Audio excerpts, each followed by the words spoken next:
আসসালামু আলাইকুম ফ্রেন্ড, আপনারা সবাই ভালো আছেন? তো বন্ধুরা, আজকে আপনাদেরকে আমার জামরুল গাছটা দেখানোর জন্য আমি চলে এসেছি। তো আপনারা ভিডিওটি একদম প্রথম থেকে শেষ পর্যন্ত দেখবেন।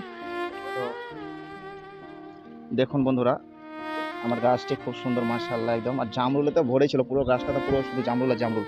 তো গাছটা ভেঙে পড়ে যাওয়াতে গাছের কিছুটা কম হয়ে গেছে। তো দেখুন পাকা পাকা জামরুল ধরে আছে আর বল্লাগুলো এসে খাচ্ছে। এই দেখুন, এই দেখুন বন্ধুরা, এই জায়গাটা দেখুন পুরোটা পেকে আছে একদম। জামরুলগুলো কি দেখতে সুন্দর, আপনাদেরকে বলে বোঝাতে পারবো না এত সুন্দর। আর এই দেখুন বল্লাগুলো বসে তিনারা খাচ্ছেন। তো দারুণ, যিনারা এখনো জামরুল গাছ লাগাননি তিনারা অবশ্যই একবার জামরুল গাছ লাগিয়ে দেখবেন, আর এরকম মিষ্টি মিষ্টি ফল খাবেন, তো ভালো লাগবে। দেখছেন চারিদিকে শুধু জামরুল জামরুল, এখানে অনেক বড় গাছটা ভেঙে গেছে ঝড়ে রোডে। এই দেখতেই পাচ্ছেন একদম রসগোল্লার মতো মোটা মোটা একদম জামরুল হয়ে আছে।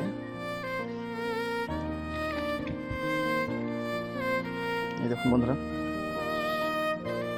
একদম রসে ভর্তি, একদম পেকে লাল হয়েছে, একদম পুরোটাই খেয়ে নিয়েছে বললাতে।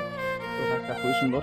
তো যিনারা লাগাননি তিনারা অবশ্যই লাগাবেন, দয়া করে লাগাবেন, একবার জামরুল খেয়ে দেখবেন। আপনারা সবাই আম গাছ লাগিয়েছেন, যিনারা এখনো জামরুল গাছ লাগানো অবশ্যই লাগাবেন। ওকে বন্ধুরা, ভিডিওটি যদি ভালো লাগে একটা লাইক আর সাবস্ক্রাইব করে